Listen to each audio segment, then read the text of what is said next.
మెదక్ జిల్లా వ్యాప్తంగా కురిసినటువంటి భారీ వర్షానికి వరద నీరు ఉప్పొంగుతుంది. ఎక్కడికక్కడ చెరువు కట్టలు కెనాల్లు తెగడంతో పంట పొలాల్లోకి వరద నీరు వస్తున్నటువంటి పరిస్థితి కనిపిస్తుంది. ప్రస్తుతం మనం మెదక్ జిల్లాలో ఉన్నటువంటి నిజాంపేట్ మండల్ తిప్పనగొల్ల గ్రామం దగ్గర ఉన్నాము. ఈ గ్రామంలో ప్రస్తుతం మనం చూస్తున్నాం కదా, కెనాల్ కట్ అయిపోయింది.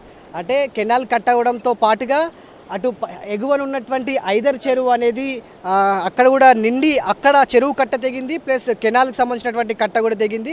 దీంతో రెండు ప్రాంతాల నుంచి వస్తున్నటువంటి వాటర్ అనేది పూర్తి స్థాయిలో ప్రస్తుతం మనం చూస్తున్నటువంటి పంట పొలాల్లోకి వస్తుంది. దాదాపుగా ఇది 3 రోజుల నుంచి ఇదే పరిస్థితి ఉందనేది ఇక్కడ రైతులు ఆందోళన చెందుతున్నారు, ఆవేదన చెందుతున్నారు. ప్రస్తుతం మనం చూస్తున్నాం కదా, వాటర్ అంతా కూడా పంట పొలాల్లోకి రావడంతో పంట పొలాలు మొత్తం కూడా చెరువును తలపిస్తున్నాయి. కాలువ కూడా కాదు, చెరువును తలపిస్తున్నటువంటి పరిస్థితి కనిపిస్తుంది. దీంతో పూర్తిగా దాదాపుగా ఈ ఒక్క గ్రామానికి సంబంధించి 200 ఎకరాలు అయితే ఈ వరద నీరు దాదాపుగా మరికొన్ని గ్రామాలను కూడా ఇబ్బంది పెడుతుంది. ఓవరాల్గా ఒక 400-500 ఎకరాల వరకు కూడా పంట నష్టం జరిగింది. వరి పూర్తిగా ఇబ్బందిగా నాశనం అయింది అనేది, వరి పంట నాశనం అయింది అనేది ఇక్కడ ఉన్నటువంటి రైతులు ఆవేదన చెందుతున్నటువంటి పరిస్థితి. ప్రస్తుతం మనతో రైతులు ఉన్నారు, రైతులతో మాట్లాడే ప్రయత్నం చేద్దాం. ఎట్లా ఉంది పరిస్థితి? ఎప్పటి నుంచి ఉంది ఇది? అసలు ఏంటి, ఎప్పుడైనా జరిగిందా ఇదంతా? ఇది ఇంతకుముందు ఎప్పుడు జరగలేదు.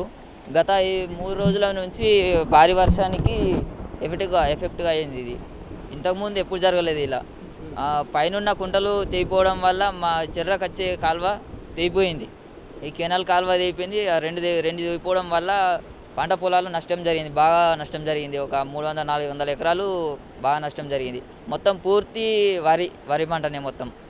అంటే ఇది పంట ప్లేస్ అంతా మీదేనా? ఎట్లా ఉంది అసలు, ఏంటి పరిస్థితి ఇక్కడ? మాదే సార్, అంత మనిషికింతున్నది కానీ కాకపోతే అందరిది మా ఊరిదే, ఇది మొత్తం తిప్పనగుల ఊరిదే సార్. ఇది మొత్తము ఇప్పటి వరకు ఎప్పుడు జరగలేదు. వాళ్ళకి చెప్పినా కానీ ఎంఆర్ఓ వస్తలేడు, ఎవ్వరు రాలేదు, ఇక్కడికి వచ్చి స్పందించిన వారు లేరు సార్. ఇప్పుడు మా పరిస్థితి ఏంది? ఏ గవర్నమెంట్ పట్టించుకోలేదు సార్.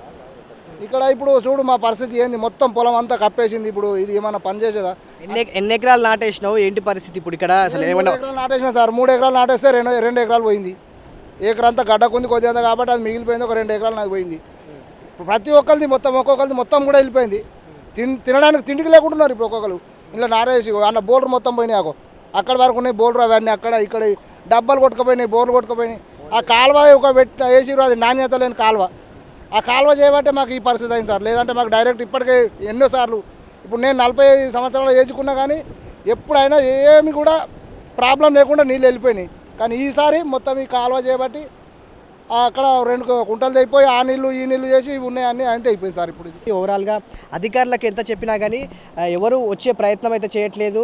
వచ్చి కనీసం ఏదైనా భరోసా ఇస్తారా అంటే అది కూడా లేదు అనేది రైతులు ఆవేదన చెందుతున్నారు. అయితే వచ్చిన కెనాల్కి సంబంధించినటువంటి ప్రాజెక్ట్ అధికారులు వచ్చినప్పటికీ కూడా చూసి ఇప్పుడు ఏం చేయలేము, వరద తగ్గితేనే ఏదైనా చేయడానికి అవకాశం ఉంటుంది. సో పూర్తిగా వరదల్లో అయితే పంట పొలాలు ఉన్నటువంటి నేపథ్యంలో రైతులు ఆందోళన చెందుతున్నటువంటి పరిస్థితి అయితే ఈ తిప్పనగుల గ్రామంలో కనిపిస్తుంది. వీడియో జర్నలిస్ట్ శ్రీధర్తో ఎల్ఎందరెడ్డి, టీవీ 9 మెదక్ నుంచి.